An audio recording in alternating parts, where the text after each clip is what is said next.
We have preseason polls out across the sport, as we know. So if you look at the Big Ten, for example, the preseason poll has Penn State, Ohio State, Oregon, Illinois, Michigan. Those are your top five.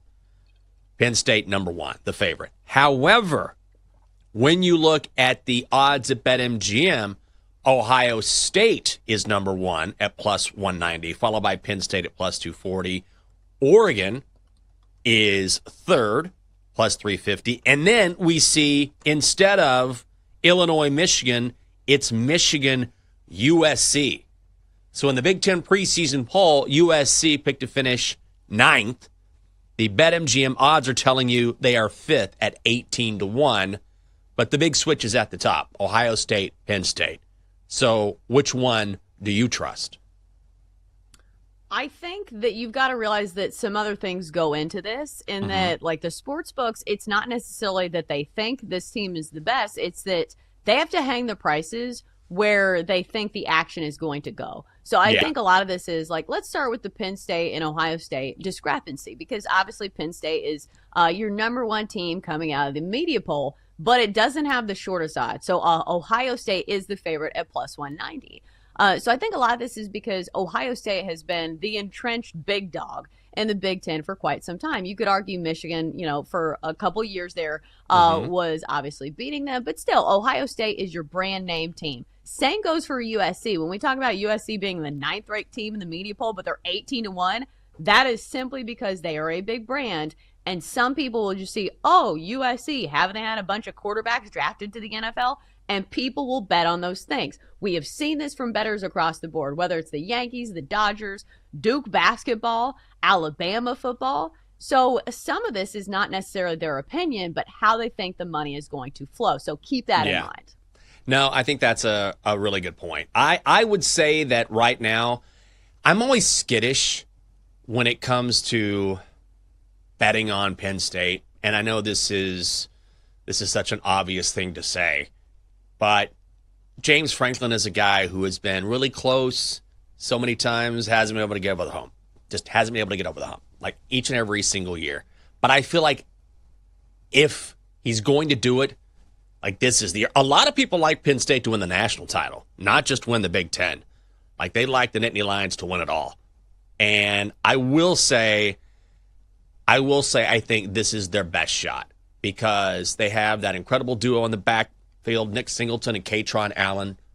Drew Aller's back for another season.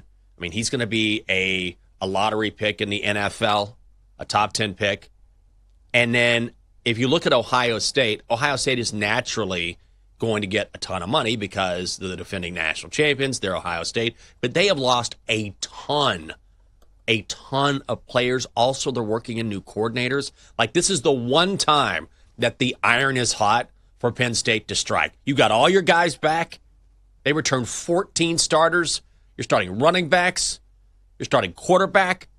Ohio State loses a ton of guys to the NFL. Like, this is your time if you're Penn State. You have to take advantage of it this year. If they can't do it this year, they're going to fall back and be that team that's always kind of right there. So they've got to get over the hump this time. I do feel like this is the number one argument against Penn State, though. Like you said, it was like a casual argument, but like this is what everybody's thinking. And especially since I feel like there were shades of this discussion last year. Like people saying like, oh, this is the year for Penn State. This is the year for Penn State. And they lost to Ohio State. And if you look at the schedule this year, they have to go on the road to Ohio State. So there's your conversation is, do you think Penn State can go on the road and beat Ohio State when James Franklin does not have this reputation of winning in big games? Because we see it in college football sometimes. That sometimes when it's these top two teams, it's not necessarily the talent. It's, who can win the big ones. Because I don't think that... Let me ask you this. Do you think there's other teams in the Big Ten that can win it? Because I do think it's pretty top heavy. Like maybe there's a few dark horse contenders, but I do think like, again, it's the top few teams. So I think it's probably going to come down to that game, Penn State and Ohio State. And let's see, I just had it pulled up. Okay, so it's November 1st. So that's when I feel like a lot of things, will fall into place. But I will say this, Penn State also has to go on the road to Iowa, which they can't score points, but that is a tough place to play. But as far as the road games, I think Ohio State is really the toughest one by far. So they do have a schedule that lines up. But again, it's going to be Ohio State and Penn State. And I do think that's going to be the meaningful game of the season when it comes to regular season. Yeah, I think so as well. And I will say, if you're looking for some value here, looking down the list, I kind of don't mind Illinois at 40-1. I wonder what Brad Evans thinks about that, because he went to Illinois. Like, he's a massive Illini fan. But if you look at Illinois, I know this is not a team that you think, oh, wow, I'll put some money on Illinois. Maybe a bet on them to make the college football playoff, because this is a team, amazingly, won 10 games last year, the Illini did, right? Luke Altmaier's back at quarterback, and they have the easiest schedule in the Big Ten. Like, that's the key, right? So you've got your quarterback returning, you've got a very manageable schedule, you're coming off a 10-win season. That's one of those teams that could sneak into the college football playoff where you could probably find some real value there.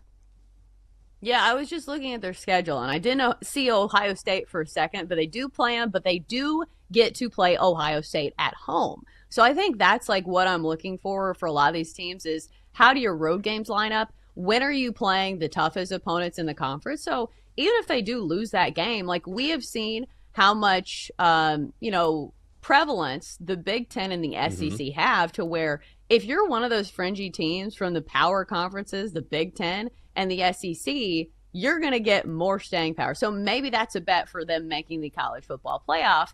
I'm not so sure if they win the Big Ten, but still, I think there's some value there if you do believe in them as a team. That's true. I think that's right. I'll tell you a team I don't believe in, USC. USC, oh, no way. Stay away from the Trojans. Like 18-1, okay, that's fine at BetMGM. But the Big Ten preseason poll says they're picked to finish 9th, and I trust that a lot more. Like, Lincoln Riley, I don't know if I've seen a coach watch his value, or his, maybe legacy is too strong of a word, sort of decline over time, because he was as hot as it got at Oklahoma. Then he goes out west, and they just don't play any defense, and they seem to disappoint year after year after year, regardless of recruiting. Well, also, I feel like his window's closing, because it used to be like the glitz and glamour of living in LA, and now everybody gets money. So it's like, your advantage isn't nearly as much as it used to be. That's exactly right.